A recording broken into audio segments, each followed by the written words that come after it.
Nous sommes en fin de matinée. Les touristes commencent à arriver sur la place du Palais pour assister à la traditionnelle relève de la garde. Et ils auront en prime la chance de voir le prince Albert II en personne, ainsi que de nombreuses personnalités de la principauté, pour la présentation de 2 autobus de la CAM et un minibus du CHPG, tous les 3 100% électriques, de nouveaux véhicules dans le cadre de la politique de mobilité douce.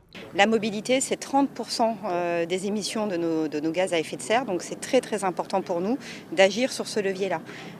C'est le premier secteur qui est générateur de gaz à effet de serre avant la construction et avant l'énergie des bâtiments. Donc c'est vraiment un axe prioritaire à cet égard. À titre d'information, un autobus diesel émet 50 tonnes de CO2 par an contre 2 tonnes pour un véhicule électrique.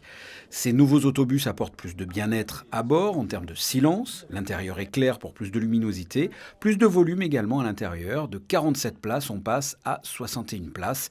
Ces bus électriques seront mis en service à partir de lundi sur la ligne 3 qui relie le centre commercial de Fontvieille à l'avenue Hector Otto, et ce n'est qu'un début. On commence avec ces véhicules-là en 2022. Viendra fin 2023, début 2024, 12 autobus supplémentaires pour les lignes, je dirais, à fort débit, comme la ligne 1, la ligne 2, 4 et 6.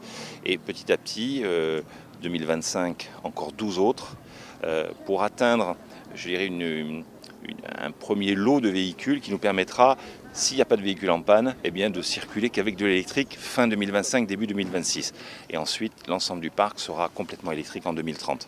En plus de ces 2 autobus de la CAM, le souverain a pu découvrir un des 2 minibus électriques dédiés au CHPG, 2 véhicules qui ont été financés par le gouvernement dans le cadre du Fonds vert. Au CHPG, on a commencé à se poser des questions en 2010 sur l'impact environnemental qu'avait notre activité qui, par nature, est là pour améliorer la santé des gens. Alors, dans ce cadre-là, on a engagé beaucoup d'actions avec la mission pour la transition énergétique sur 3 axes qui sont les déchets, la mobilité et l'énergie. Donc, ces navettes, c'est 147 000 km par an.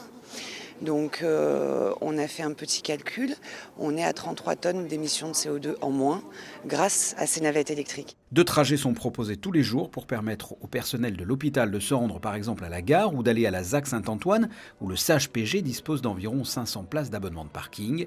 À noter qu'un 3e minibus devrait compléter prochainement cette flotte.